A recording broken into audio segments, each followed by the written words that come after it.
Skip Press is back, and we have an interesting show I think you're going to enjoy about Scientology, past lives, and reincarnation. We go into talking about the concept and why Scientology and Scientologists believe in past lives and reincarnation. And then Skip is going to tell a personal story about finding his wife and eventually having a family. And then we get into why Skip Press finally left Scientology along with his wife in 1996 and why that happened. I think you're going to find this show interesting and hopefully entertaining. Here comes Skip Press.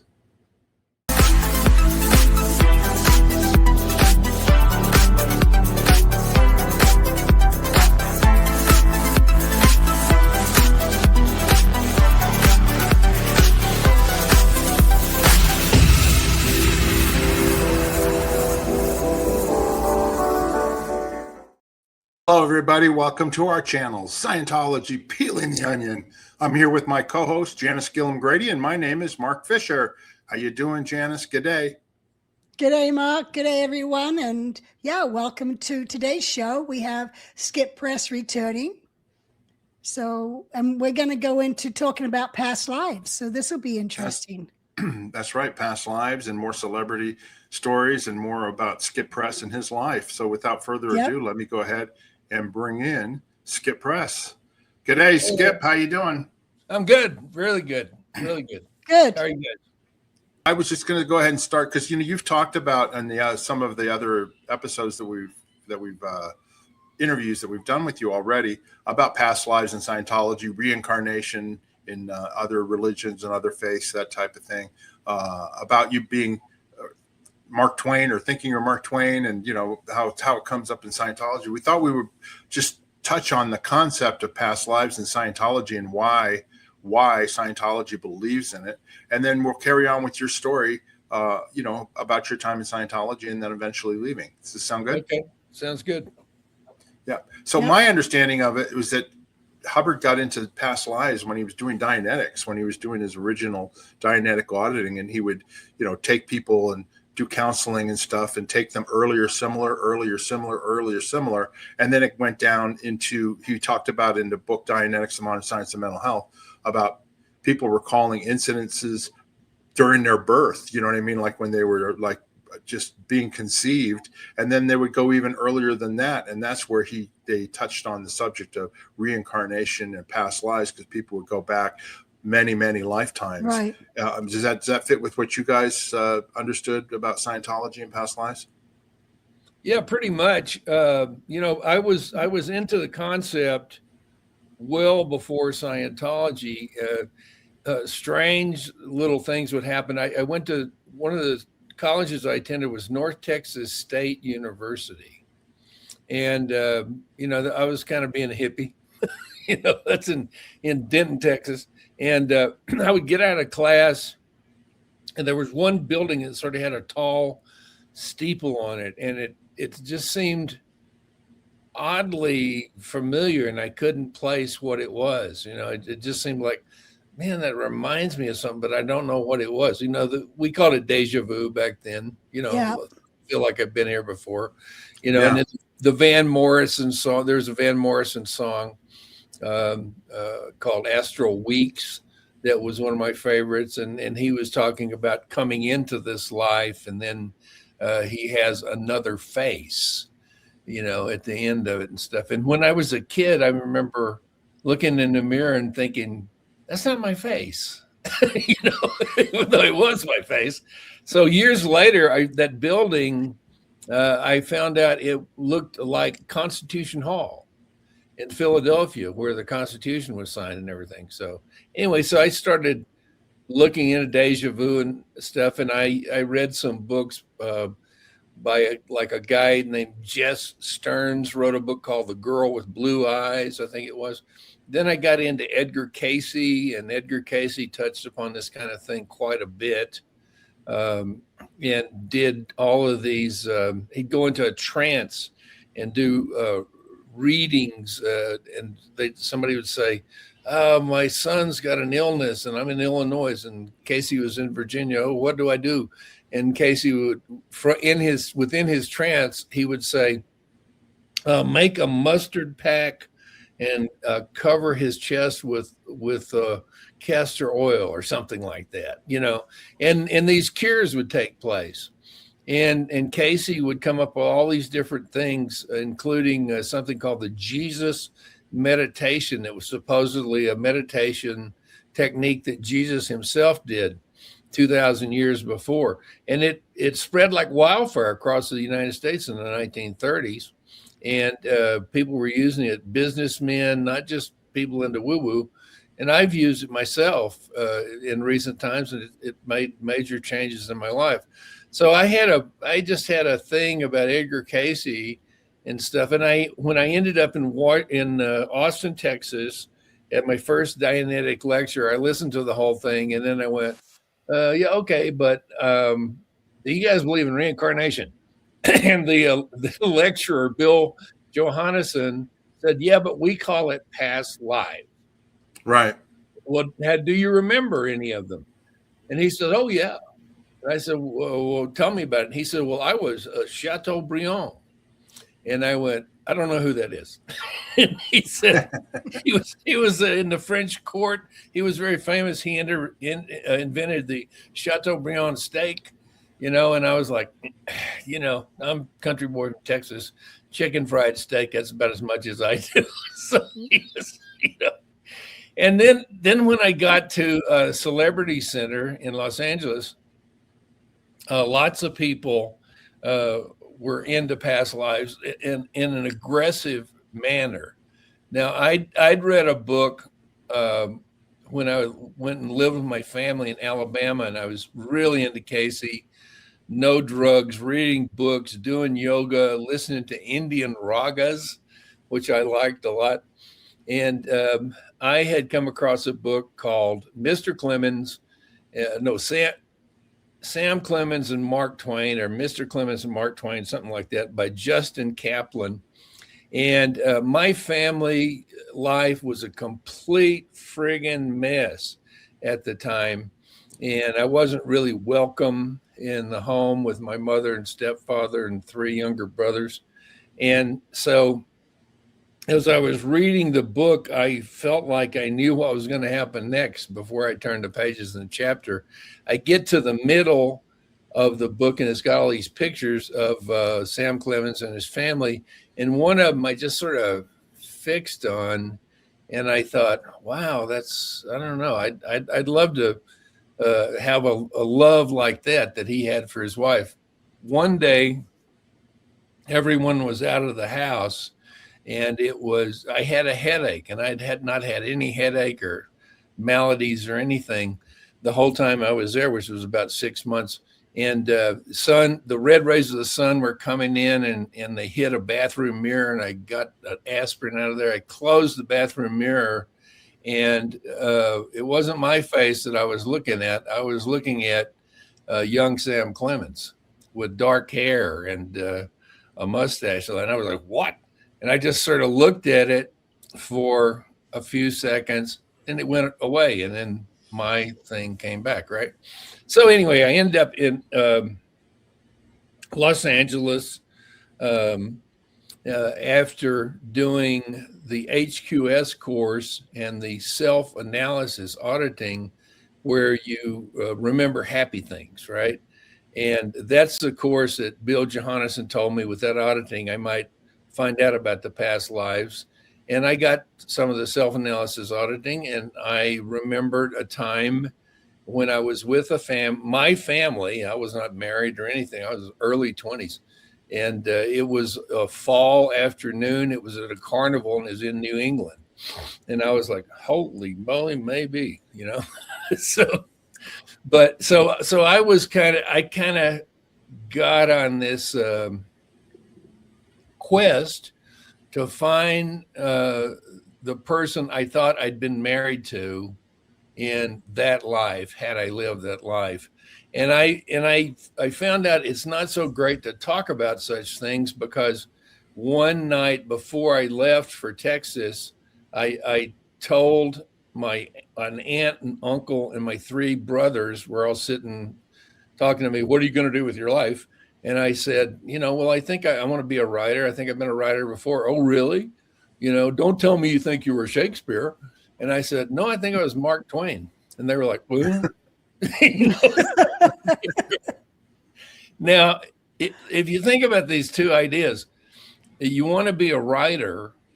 The last thing you want to have been is one of the most famous writers, particularly in American history. It's kind of a burden that I put on myself, but I was determined to do it. And of course I had no love life, and I was determined to the whole urge was like to have a happy family, which he had. They had kids die, stuff happened, but it was pretty much a happy family.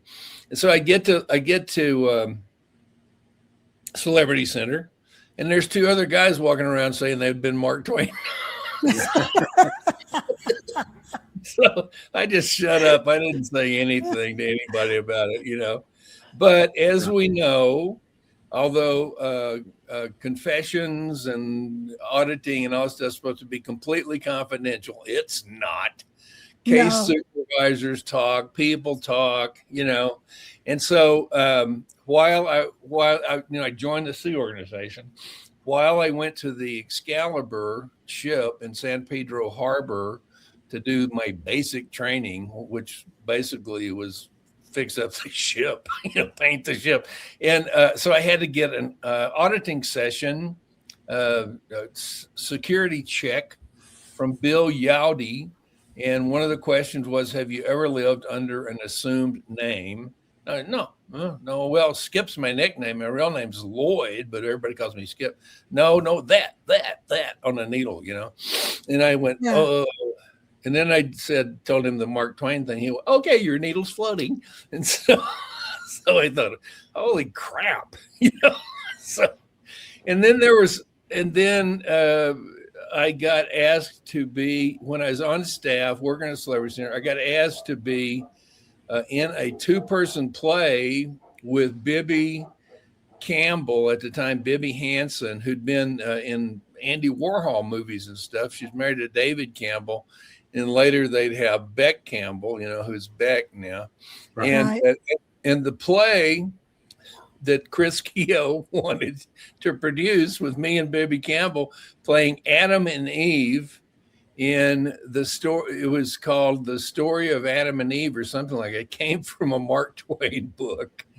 And the play was written by a guy, I think his name was Mark Bucci, who was a playwright, a successful playwright and a Scientologist. Okay, so there was that one. All right, so time goes on, and I learned that this past life stuff can be a little wonky, while I'm on staff and everything. Nobody's really supposed to talk about it that much, but they did anyway, but I damned if I wanted to talk about it because I was kind of just looking for the girl, and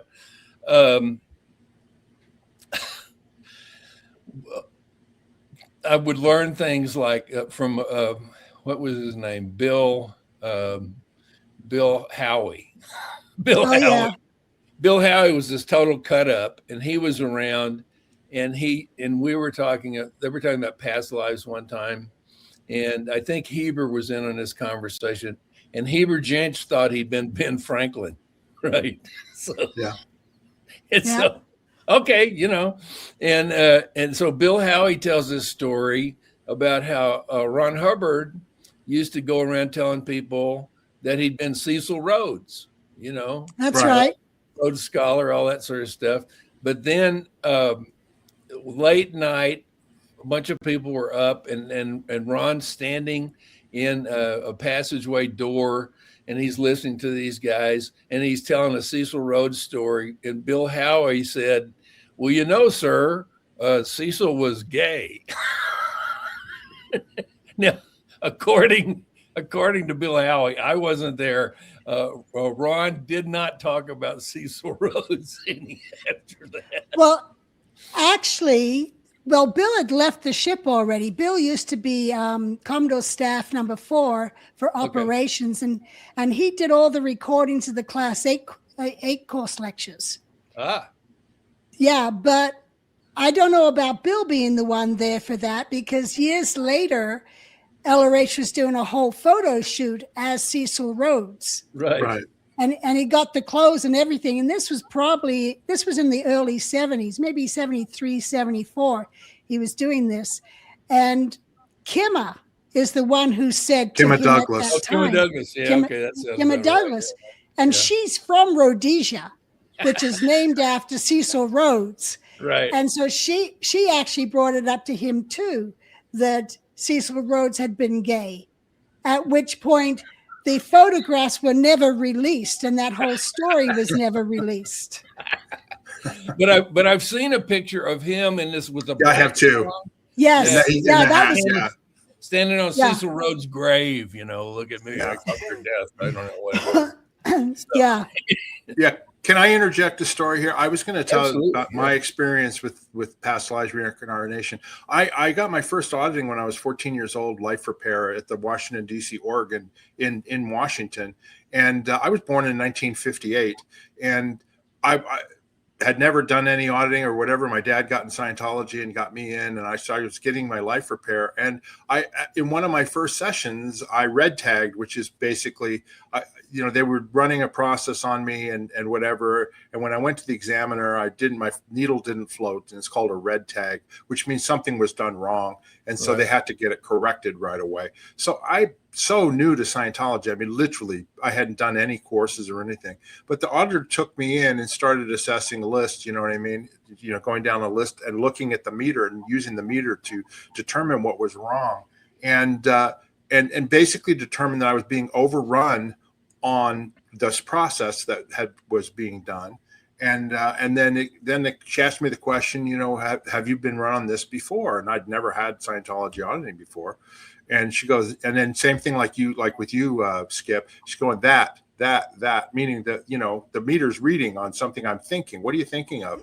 And I went like, yeah, I think I have been run on this before. And it turned out I realized, and, they used the meter to help me at the time, that I had been in Scientology and Dianetics in my previous life before 1958.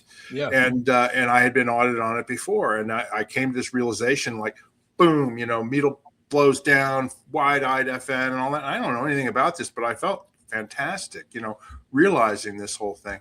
So, and then years later, I, was determined to be a past life clear or whatever. Right. Yeah. So, this reinforced for me at the time, at that young age that, I kind of thought that I wasn't into the heaven and hell thing, Christianity thing, but I did really think about past lives and reincarnation, which is in Buddhism and lots of other things. So it became very natural for me to accept the fact that, I did live in life before. It wasn't a foreign concept to me at all. But what I was going to say about me is, like, I didn't really care who I was, everybody's different about this. I didn't really care who I was, I just knew that I was, and then in my later auditing, it would go back in earlier lifetimes on, and I didn't care who I was because it only mattered about right now. What was happening right now, and how was this past life, whatever trauma or whatever emotional stress that I experienced back then was affecting me right now.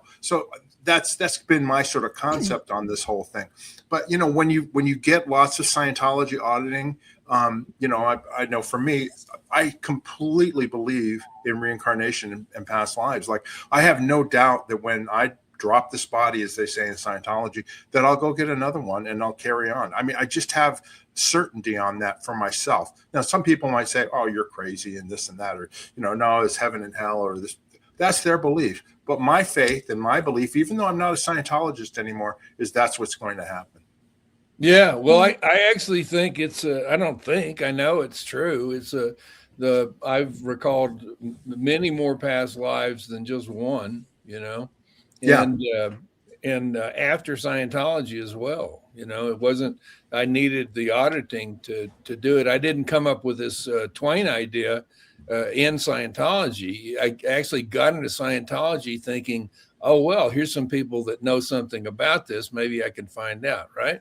Yeah. So, went through much, staff stuff, training, auditing, all that sort of stuff. I got to the point where I didn't care either, Mark. And it was, it was, like I said, it was kind of a pain in the butt. You're trying to make it in Hollywood. You're trying to make it as a writer. Oh yeah, well, in another life, who cares? It's like, what can you do? What have you done for me lately? Kind of deal, right?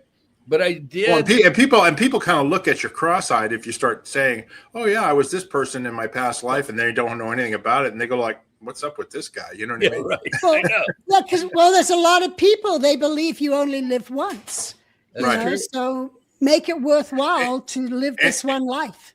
Yeah. And to be honest with you, Janis, I know you agree with me on this. It gives you comfort in knowing that when somebody passes away, my mother passed away 2 weeks ago. Okay.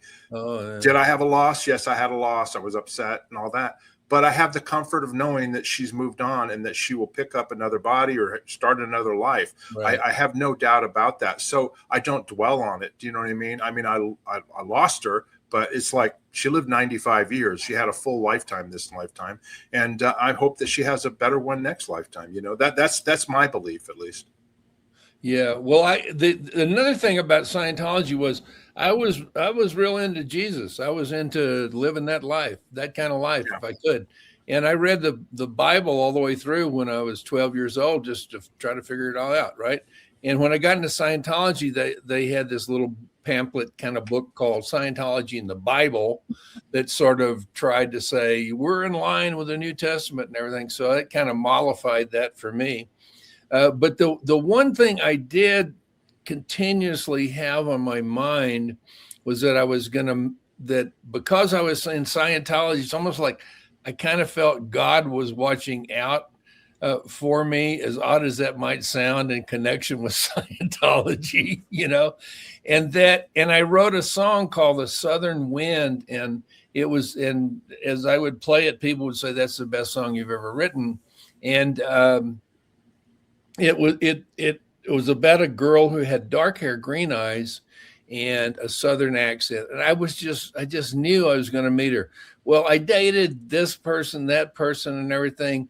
I would be drawn to a girl that had dark hair. One time I saw that wedding picture Janis knows about, and Suzette Hubbard was in that picture in a hat, on the ship, and I was like, all of us, yeah, all of us girls, yeah. Yeah, who's that redhead? Oh, that's Suzette. And I thought, wow, I like her. So I wrote LRH a letter saying, if your daughter comes to Los Angeles, can I go on a date with her? That's how young and naive. Skip, man, you definitely were like, hey, you had game. I've got to tell you that. You had game. Now, did you ever meet Suzette?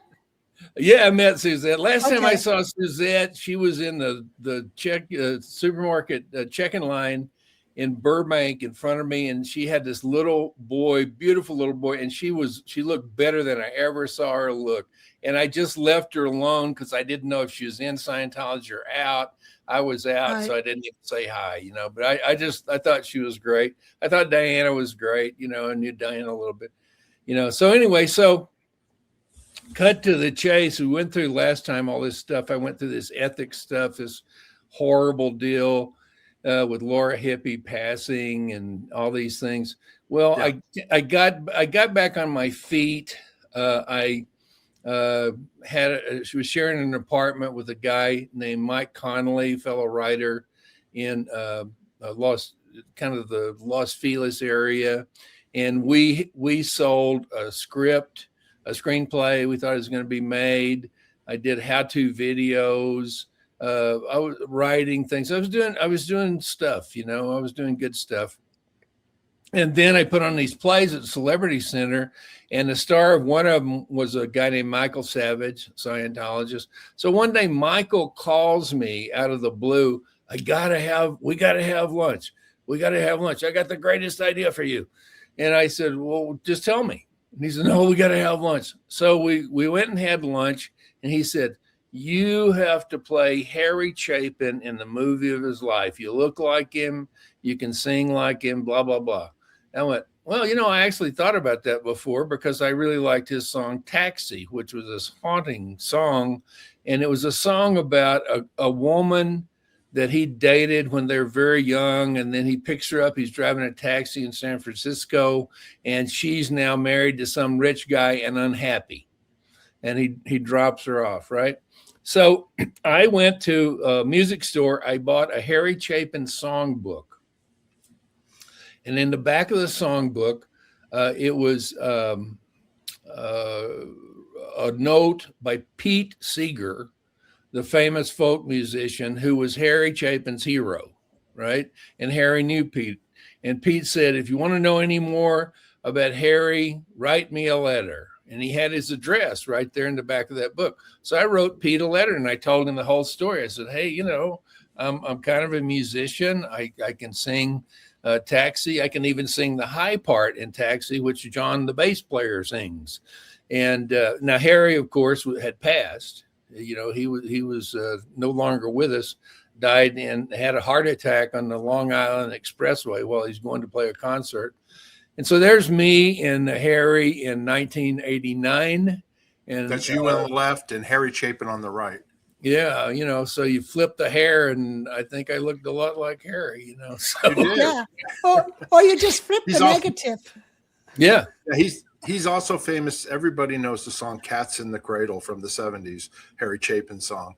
Right. It's been played a million times, but anyway, those are the two songs, Taxi and Cats in the Cradle. And then, like you said, he died from a heart attack or whatever on the Long Island Expressway. Yeah. And so I write Pete a letter, and I get a letter back from Pete Seeger. And he says, well, I'd love to meet you. Arlo Guthrie and I are playing the Greek Theater in Los Angeles soon. Come to the concert, come backstage, we'll talk. And I was like, yes, now I went to the concert.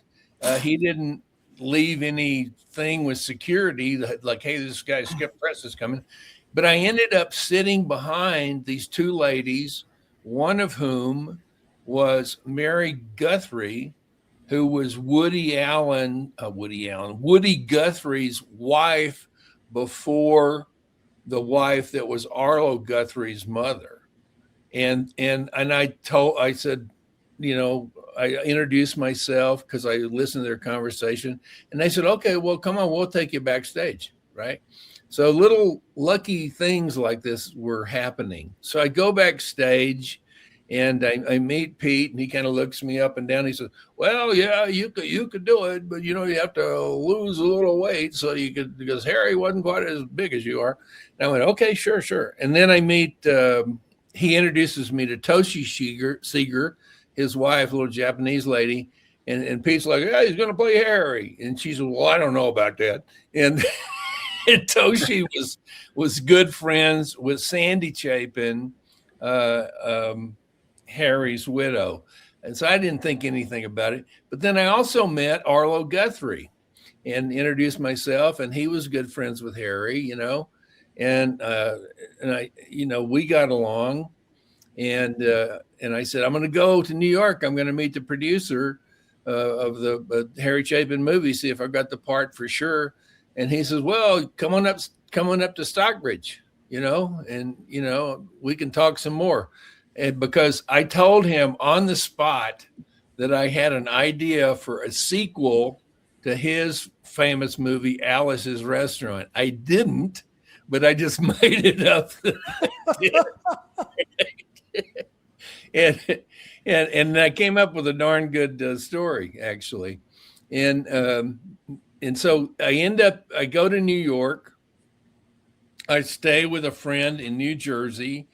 And he takes me to the theater where my friends Tamara Wilcox and Christopher Smith and Jim Meskimen and all those, they had this theater, this improvisational theater in the Chelsea district, right? And so I go in, and meanwhile I have lined up to when I'm going to go meet Arlo, which will be the next day after this Saturday night. I was going to meet Arlo on a Sunday, drive up to actually Washington, Massachusetts, right outside of Stockbridge. And so I was kind of flying kind of high, and I was going to meet the producer and everything. And I thought, I think I've got this, because he and I talked on the phone. I sent him some of my music on tape. So as I'm standing there waiting for the show to begin, time slowed down, and in the door comes this beautiful model with dark hair and green eyes, and she walks up to me and in a Southern accent goes, "Excuse me, do you have the time?" And I looked at my watch and I went, "Yeah, 9:30. And she goes, "Thank you."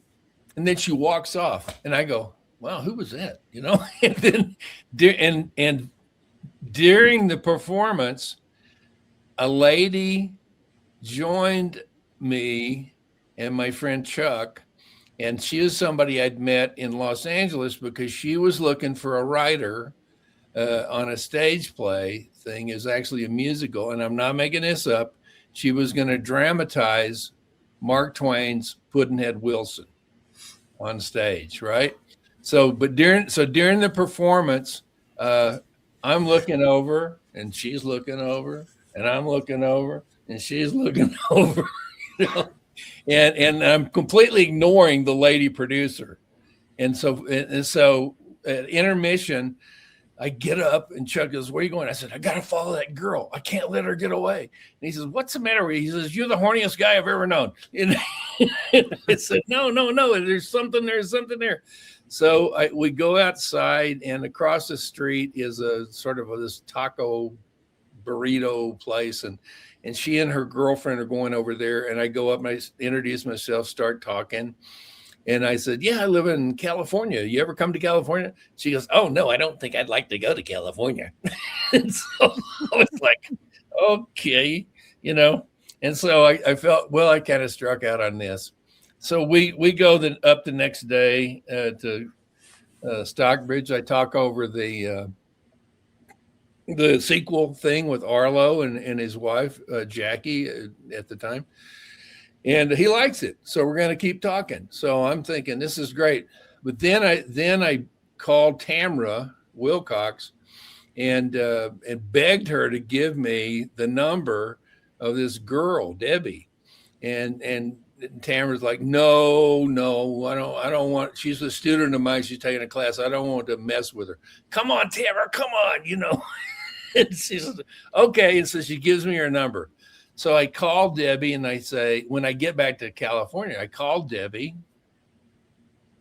and I say, "Hey, I'm the guy you met that was talking to you.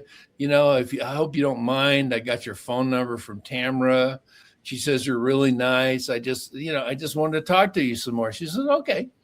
And so we started talking, and I think we talked a couple of times or whatever. And she lived in a home run by the Salvation Army for single women, working women, right?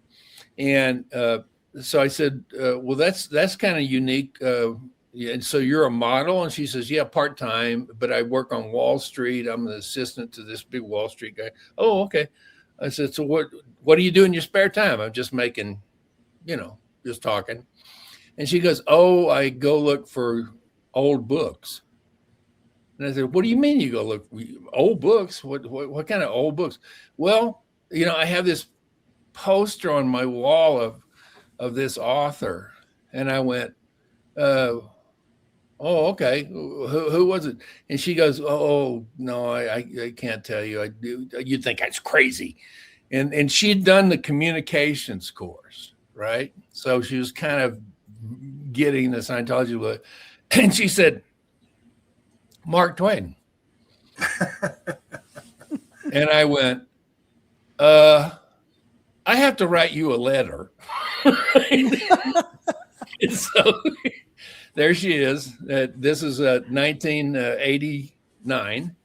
And I think this is outside the home where she lived. And I wrote her a letter, and I told her this whole long story. And she told me, on the phone call, that she went looking for all these books because she thought she'd been married to Mark Twain. And I was like, "Ooh, okay." So it turns out that she had a rare 4-volume set of his autobiography. And when she found it, it had 4-leaf clovers inside one of the volumes. And she had dated a guy back in West Virginia, where she was from, who did a one-man show of Mark Twain. And when he would put on the makeup, she couldn't talk. She said there was something weird about it all. Anyway, so long story short, I say, if you want to come to California, I'll buy you a plane ticket.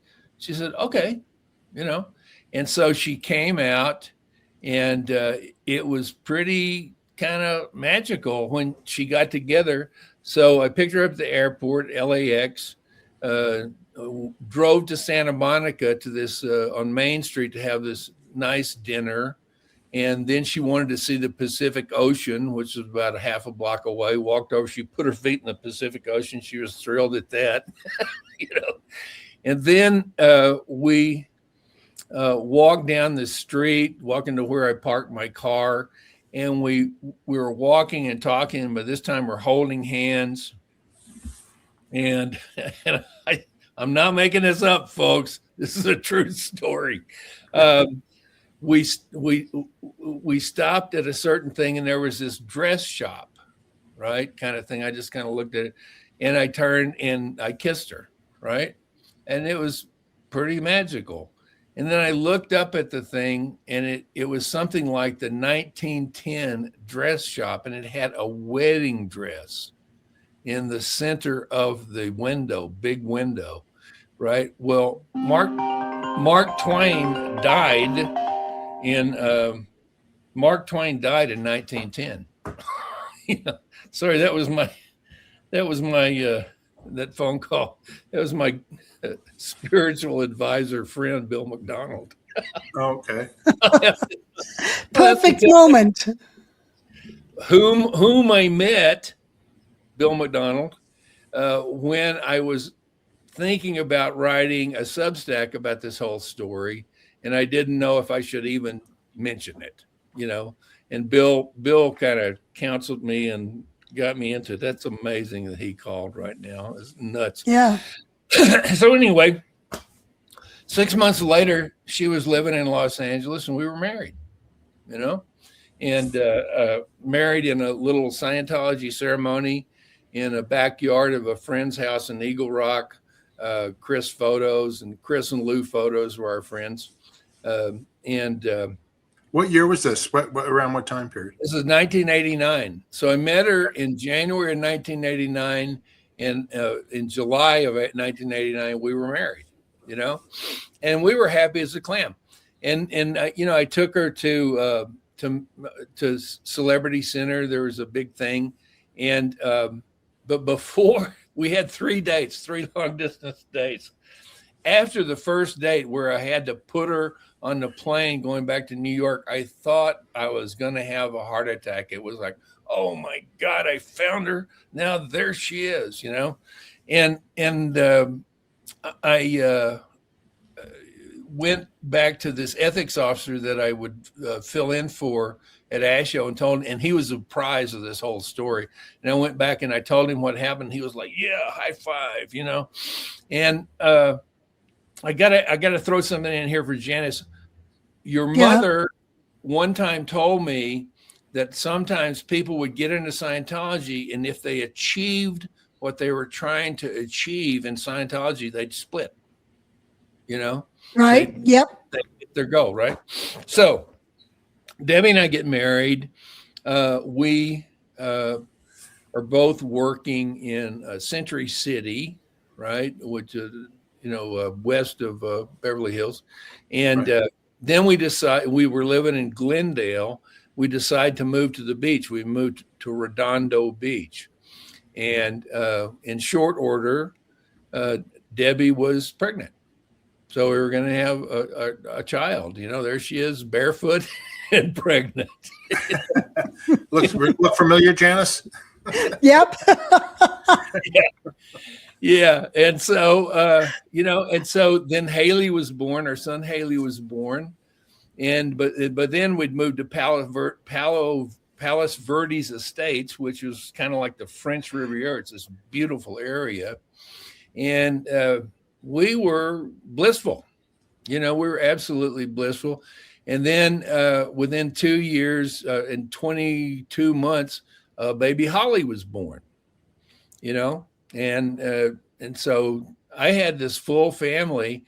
And so, and there we are in Gatlinburg, Tennessee at one time on a family vacation. They were that's your two kids and your wife, Debbie. Yeah. Oh, no, that's not. Yeah. And that's not Gatlinburg, Tennessee. That's a party for the writer and poet Aram Saroyan, who's William Saroyan's son. He invited us to this party, so we all went. And so then we ended up in Burbank, where the kids started growing up in Burbank, right? And Debbie. Was this house? Yeah, that's this little blue house in Burbank, still there, and kind of a blue-gray. And Debbie wasn't so keen on Scientology, right? And I didn't know how keen or unkeen she was.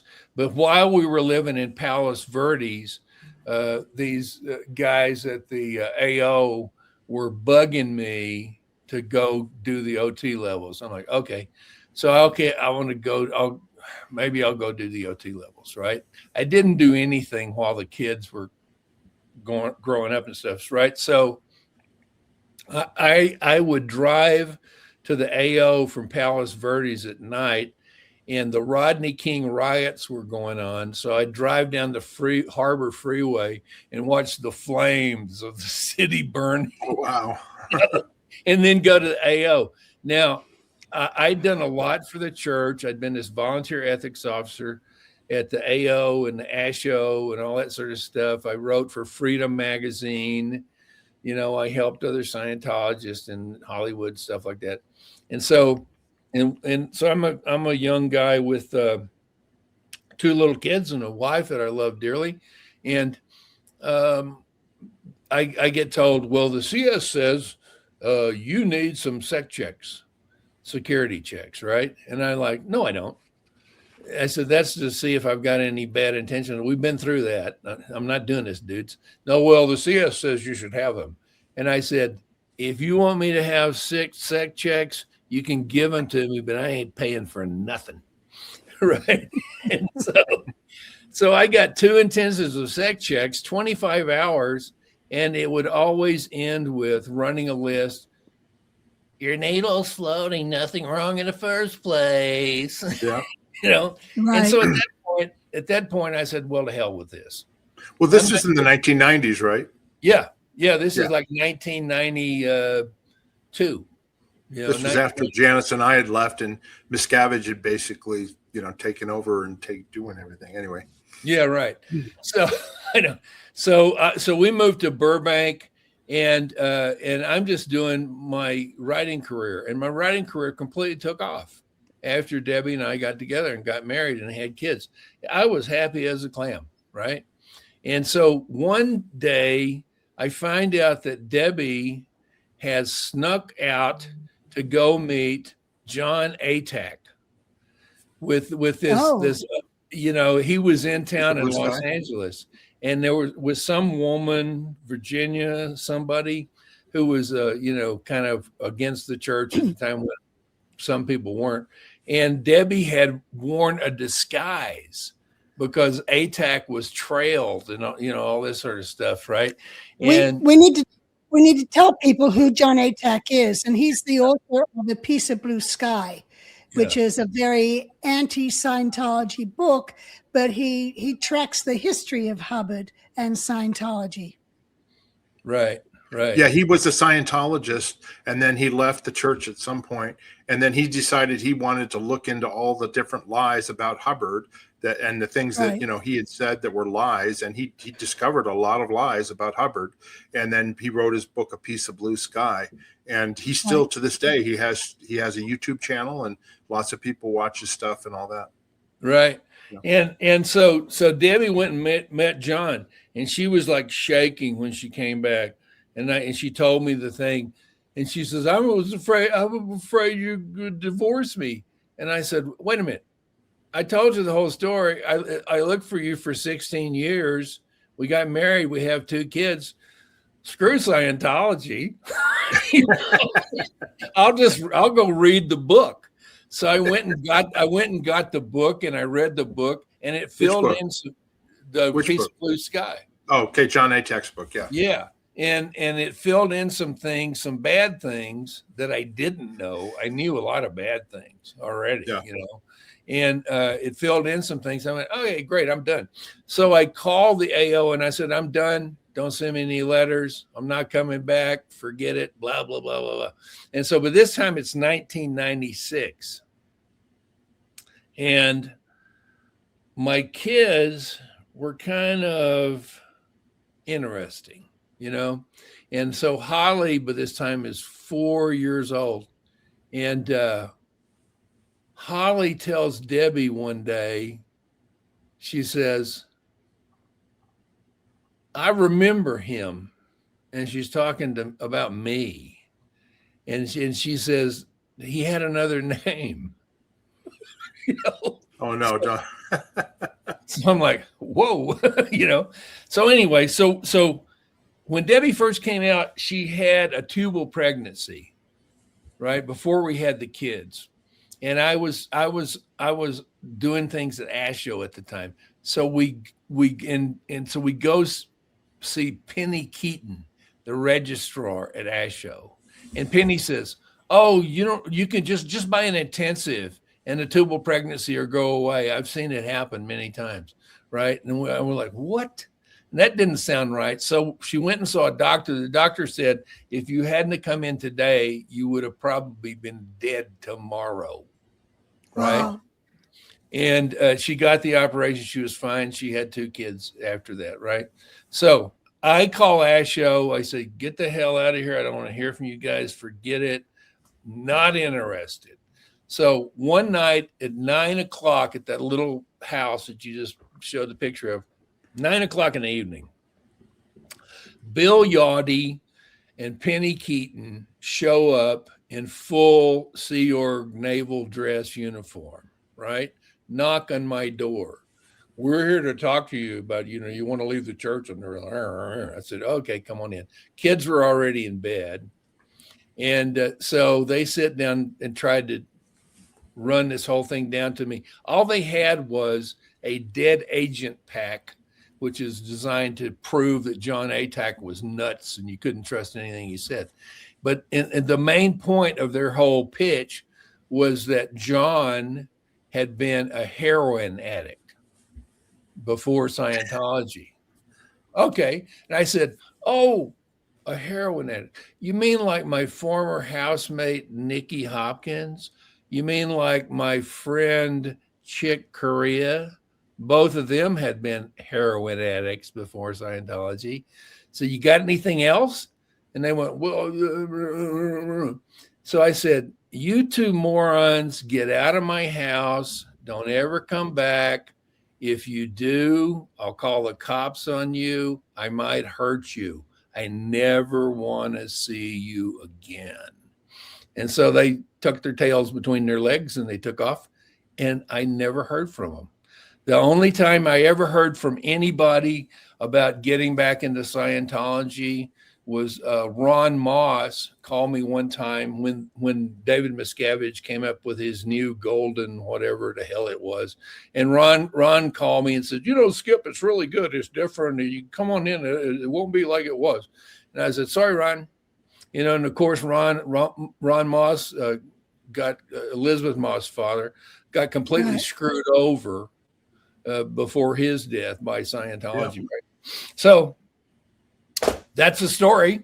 And while we were living in that house, I was getting contracts to write one book after another, and a lot of them for young adults. And so I got a contract to write one called that's the first book I wrote when we lived in Palos Verdes. This one's called Cliffhanger, and it's they have these cliffs out in Palos Verdes. So there's this publisher that was doing a series of books called The Importance of. We want you to pick somebody, Skip. And I said, okay, how about The Importance of Mark Twain? And so Mark Twain lost a whole bunch of money trying to develop this printing press that would have made a lot of money had it worked well, but it didn't work well. And so one of the chapters in the book was called The Press He Should Have Skipped.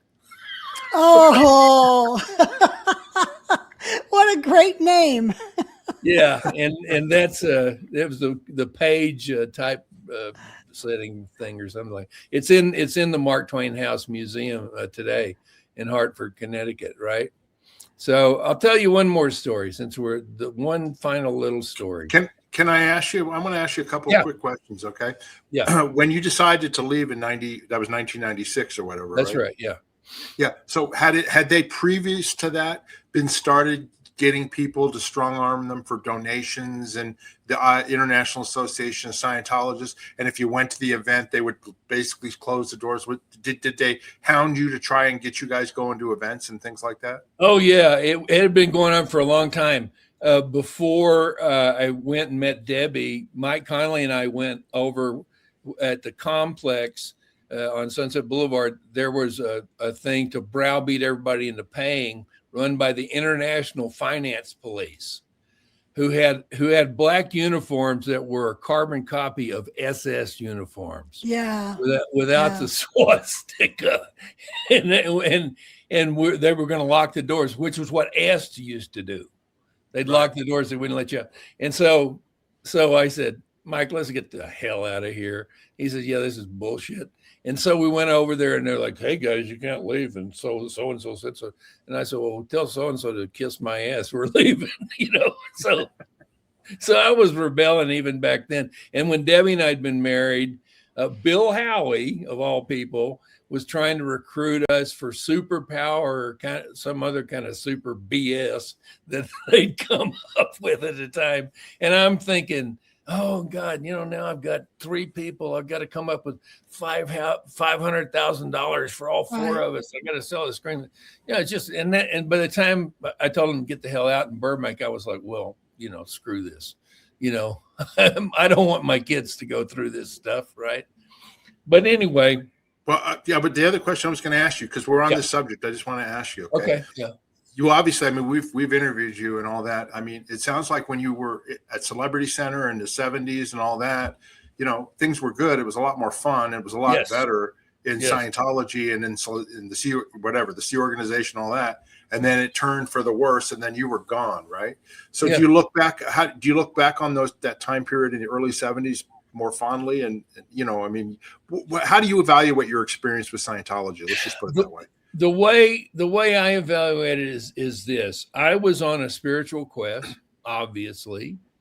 I had a grounding in Christianity and the original Christianity, right? What I envisioned it to be, right? My friend Dallas Jenkins makes The Chosen right now, and kind of like the way in The Chosen, that was kind of the Christianity I had in mind, right? And that stood me through the whole time. Now there was a time after I got out of the Sea Org and I had a little hot convertible and I was running around in Hollywood and doing things where I maybe didn't live exactly a Christian life. That was after your game show wins, right? Yeah, exactly. Yeah. So, but the fact that I don't regret any of it. I regret how downhill it went and how greedy it became, and things like that. But the fact is, I lived what I lived, and I found the person I was looking for. Crazy as that might sound, who told me before I ever mentioned anything to her that she was kind of looking for that guy. It was just this wild story. And then afterwards, yeah, there we are at the Kentucky Derby. I think 2001 or something like that, 121st Kentucky Derby, whatever year that was, and we were sitting in the lieutenant governor's box right on the finish line. So my life bloomed after that. So any kind of crap I went through in Scientology, it was all worth it because how I ended up. And my writing career, once I got out of Scientology, completely bloomed, right? It completely bloomed. I've had, 50 books put in print, only 3 of which I self-published. The rest were traditionally published, So. And you have 2 kids, right? Oh, yeah, 2 kids. The kids are, great and accomplished, Debbie and I got a divorce 20 years ago. That's a whole other story and why that happened, But I always knew, I always had this inkling that I would never be able to tell this story until I really had accomplished something. And I sort of thought I'll be old and I'll have white hair before I tell the story. And sure enough, that's what happened, right? So let me tell you one more thing about this. So go ahead. A few years back, maybe 10 years ago or something like that, I learned that you could go to the Mark Twain house in Hartford, Connecticut, and spend time writing in the library, and it was a full evening and other people would do it and everything. So I did it. And before, and we got a tour of the house, right?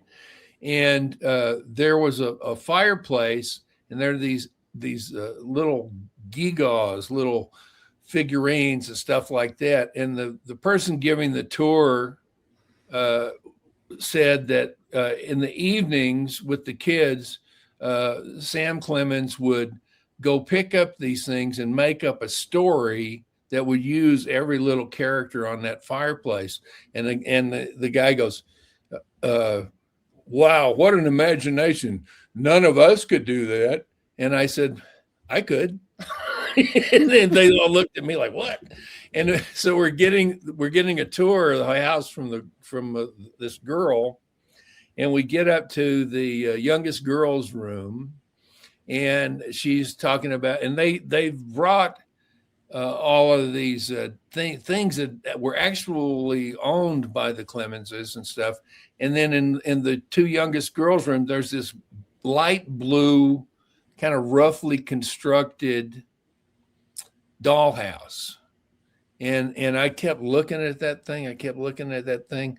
And she was saying, this was owned by him, this was owned by him, this was owned by him. And I remembered the dollhouse that really should have been there. And I remembered when it was bought and how Olivia and Susie, the oldest daughter, went and bought it from a department store kind of thing downtown. So I thought, is this just another of my little funny things, but I went, well, heck with it. And so I asked the tour guide, I said, that blue dollhouse, that's not one that they owned, was it? And she says, no. And I went, holy moly, I just let it go. Right. So believe what you will, that's the whole story. And there's a little more to it. And one of these days I'm going to write the whole thing in a book or something. But there was elements of Scientology explorations that Hubbard did that if he hadn't gotten off the track, if certain things hadn't happened, boy, it would have been different, because the auditing was able to capture these things that are memories before this life. Mark, you said it. I think right. Janis probably had happened with me. It wasn't just, that wasn't the only life. And I don't know any other place where that happens, but I also knew many people that had the ability to remember things or even do things considered spiritual, whatever, like Ingo Swann and the remote viewing, Hal Puthoff, they could do those things before Scientology. Right.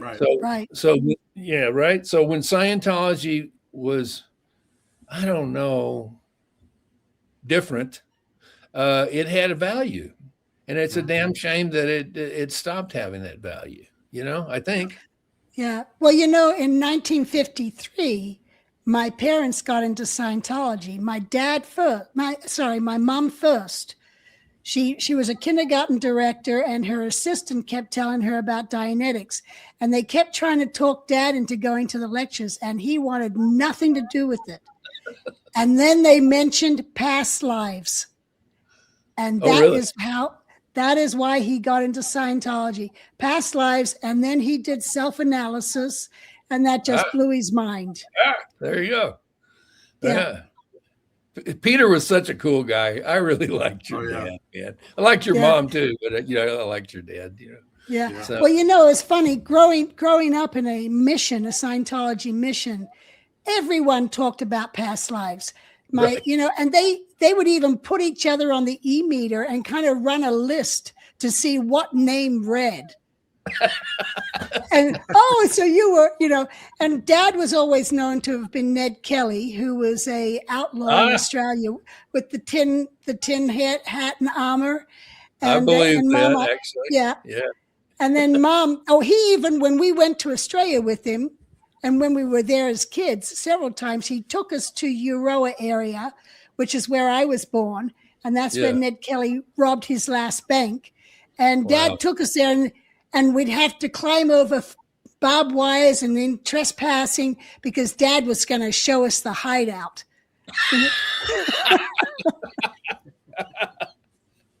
That's so great. All we found back in those rocks, it was like a cave of rocks, was sheep bones. And then Janis, I remember reading Mission into Time, the book, the L. Ron Hubbard book. Oh, yeah. Your mother is in the book on the mission into time. Yep. Because she's quoted in there telling about different things that they were looking for, right? Yeah. Yes, that's right. Yeah. She was on that. And also in Scientology, they have that book, Have you lived before this life? Have you lived before this life? And also Lives You Wish You'd Led. Right. Those are two past life books. Yep. Yeah, the Mission into Time thing, for anybody watching who doesn't know, Hubbard said he'd been a Carthaginian admiral. And so his idea was there are these places where this admiral from Carthage had plunked his loot down and hid it. And they went around looking for it. And he would not, I was told he would not only draw a map, he would take clay and do clay demos. And so here's this thing, and he'd make these things. And sometimes the things were as represented in the clay demos. They didn't find any treasure. That's right. But so, hey, man. One of the people did find some treasure, and she still has it to this day. Really? She didn't turn it in with her debrief, but I was on the second mission into time. Oh, really? Yeah, he'd sailed out with the Avon and my mother like the day before my sister and brother and I showed up at the Royal Scotsman, and they did mission into time and came back. And then when I became a messenger, he wanted to go do another one, and so I went as the messenger with him. And on the Avon River, and we sailed around the Greek islands doing treasure hunting at night, and they'd lower the little dinghy and go off, and Amos Jessup was on it, and at nighttime digging, and they had a metal detector trying to find stuff, and it was fun and interesting. I was going to say the other thing you just reminded me of. I remember in the 1970s. Do you remember the movie Patton with George C. Scott? Oh yeah, and whole George C. Scott Patton, General Patton, believed in past lives and that he was a reincarnated general or whatever, Roman whatever. And they have a whole scene, you know, in North Africa. Right. Same thing where they're at these ruins, and he's describing to his aide what happened there and this and that. And he goes, I was there. You know, I remember being blown away by that because I was a new Scientologist at the time. Well, Hubbard used to do that as well. And it was, when we were sailing around the islands, there was one island that had crosses planted around it. And Hubbard says, under each one of those crosses, I buried treasure. Wow. And I was telling, it was funny, I was telling Ron Pook about this. Pookie, everyone called him. And I'm telling Pookie that Hubbard, you know, around that island, he buried treasure. And Pookie says, that was my last lifetime.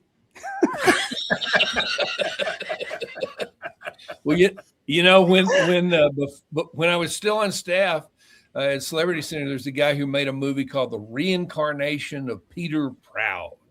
Yeah. And Yvonne had that guy over, and, you know, and visiting, and they tried to get him into Scientology. He didn't, but, you know, it was going around back then. There was a reincarnation movie called Dead Again with Emma Thompson and the guy she'd been married to, the actor, I forget his name. And Robin Williams is in it. He's a psychiatrist. And there's a scene where he's a defrocked psychiatrist because he believed in reincarnation. And they go visit him. And he says, well, you know, 2/3 of the world does believe in reincarnation and 1/3 doesn't. Meaning India and all these other places. Okay. Buddhism, Hindus, Buddhism, absolutely. Yeah. And then you're forgetting the one movie, Skip, that starred the guy that you met at Celebrity Center, Christopher Reeve, and Jane Seymour, called Somewhere in Time. Beautiful movie. Beautiful movie. Yeah. So, you know, I don't know. I think David Miscavige was probably, you know, Napoleon's African slave in another life or something. Pygmy slave. You know, so. Yeah. Well, you know, Hubbard actually used past lives a lot as a remember you've done this before. Right. And the Sea Org motto is we come back. Right. And when you die in the Sea Org, you get a 21-year leave of absence. Yeah. So you're expected to come back when you're 21 and you don't need your parents' permission. Which was in his note about your mother passing, wishing her well, published, went all over the place, when she can report back when she's 21. I was like, good God. You know, give her a break, man. You know? Well, she had a 21-year break. Yeah. Well, Skip, this was an interesting subject to discuss. I'm sure our viewers are going to enjoy it, and it's a great story about you and your wife and your kids and everything. We really appreciate you coming on here. I have to mention Janis's OUTBACK Naturals Complete Liquid Multivitamins.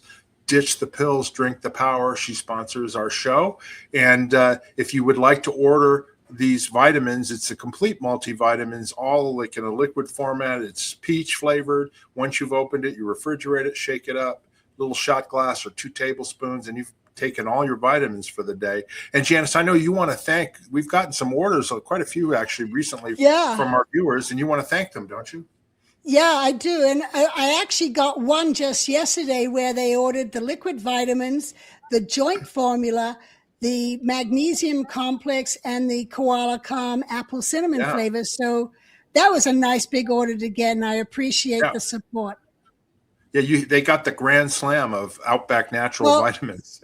I also have plant source minerals, and they didn't. I guess we don't promote that down there, so we better get that added because that is one of my top sellers. Absolutely. Well, you can go down below in the video description. There's a link to our merchandise store, and you can order these products. Or if you like, you can go to Vites.com. You see it right there on your screen, or scan that QR code, and that also takes you to Vites.com. And Janis sends these out in the United States. It's got to be United States shipping. Yes.